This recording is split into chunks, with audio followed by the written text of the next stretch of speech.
What up folks, it's Alex here. Now if you've watched any of my videos before, you'll know that I always use two screens. Having more than one screen will make you more productive and just generally make your life a little bit easier. A company called Wimaxit, or Wimaxit, I'm going to go with Wimaxit, reached out and asked if I wanted to have a little look at one of their new 13.3 inch 1080p IPS HDR portable monitors. And here it is. So this is a real quick video review of this, the Wimaxit 13.3 inch portable monitor. Let's grab the box and I'll show you what's inside. So here's the packaging, it's relatively plain and simple but it does the job. Pop that open and you'll find the device itself. As you can see, it comes with this folio style case included. On top of that, you also get a screen protector, which I've chosen not to use personally, a Type C to Type C cable. There's also a Type A to Type C USB cable, which is primarily for powering the device. You also get a full-size HDMI 2.0 cable. On top of that, there's also a USB wall plug, a cleaning cloth, and an instruction manual. So with that out of the way, let's have a real quick look at the device. It's about the same size as an A4 piece of paper, as it's 20 centimeters by 30 centimeters, and it's 1 centimeter thick and weighs just over a kilo. The device is roughly the same size, give or take, as a Surface Pro. Now, as you can see, I've got the case included. It's a rubber material, it's quite thick, it does a good job of protecting the device. If you want to remove it, you can do so using these two screws on the back, which can be removed by hand, so you don't need a screwdriver with you. The case folds out to form a stand. Now there's no magnets in the case, it's all just done on friction, so it can slip inside a little bit. There's also no magnets keeping it closed, so it may come open in your bag, but I've not had any issues with it as of yet. You have a micro USB port, which is primarily there just for powering the device. You've got two USB Type C ports, one is purely for power, the other one is for power and input. And as I say, you've also got that full-size HDMI port. That's on the left side of the device. On the right, you'll find a 3.5mm headphone jack, the power button, and then also a little scroll wheel for navigating through the UI. On the left and right sides of the monitor are stereo speakers, and on the back you will also find a 75 by 75 VESA mount if you wanted to mount this device. Now for me personally, it's quite important not to understate the usefulness of that full-size HDMI port. It means you connect it to games consoles, older devices, older laptops, as well as my Surface Pro, which doesn't have a USB Type-C port on it. Now the glass is also thick. It's much more like the glass you'd find on a smartphone rather than that of a monitor, which is quite reassuring because this thing will be carried around with you. It's quite thick, it feels quite strong, so hopefully you shouldn't have any issues with that. Now the downside to having glass like that on this sort of device is, as you can see, it's glossy, so it's very, very reflective, and it is also a bit of a fingerprint magnet. Now onto the display quality itself, and it's actually really very good. At 13.3 inches, 1080p resolution provides a nice, crisp, sharp image. Brightness is okay, it's not the best, but it's decent enough for most situations. I've been using it in my office at home as well as at work, and it's perfectly acceptable there, so you shouldn't have too many issues. You will struggle outside in direct light, however, especially with that glossy display. Now, colours are really quite nice. They're vibrant, they're punchy, and they have plenty of saturation. Contrast is also good with deep, rich blacks. Now I don't actually have anything to test the brightness or the colours, so here it is stacked up against my Surface Pro 2017, which is generally regarded as having really good levels of brightness and colour accuracy, so you can see how it compares.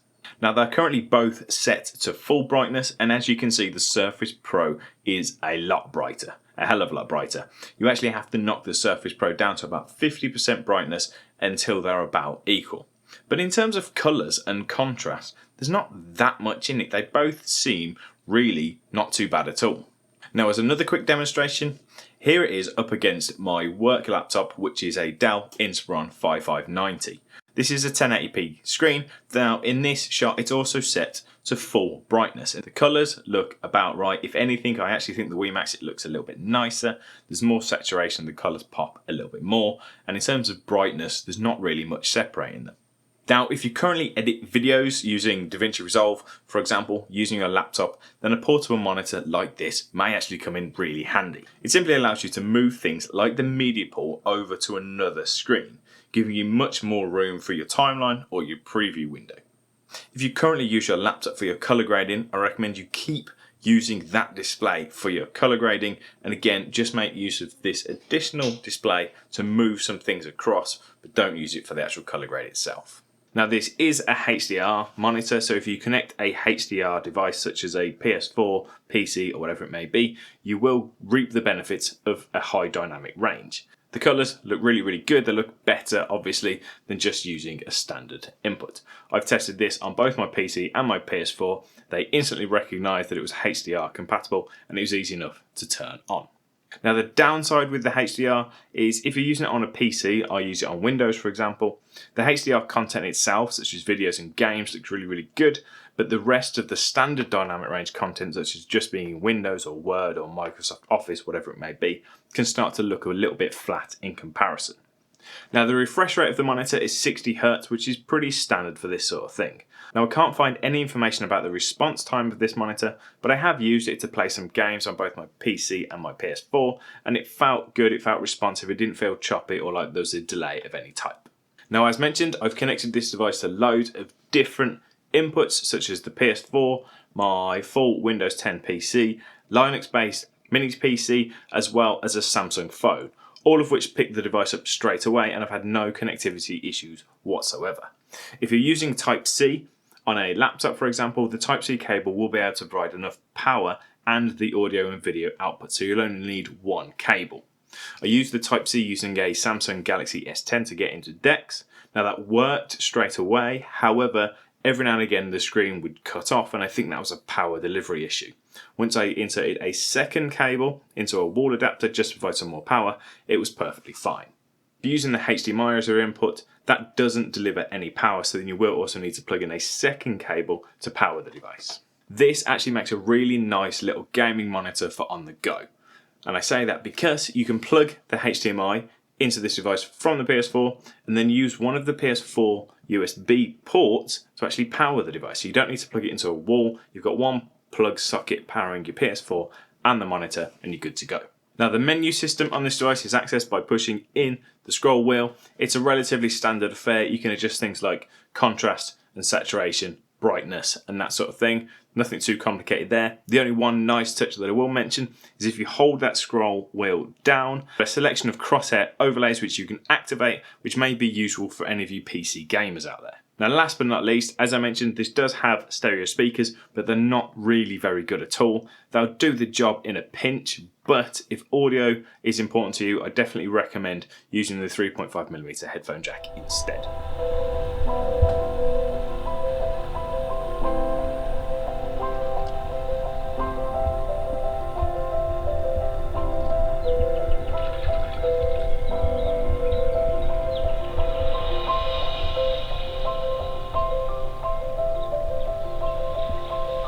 And that's it, that's a real quick overview. So far I'm really impressed with it. Yes, there are thinner, lighter versions out there with touchscreen for example, but none of those things really matter to me that much. I'd much rather have the decent selection of ports and the HDR image quality.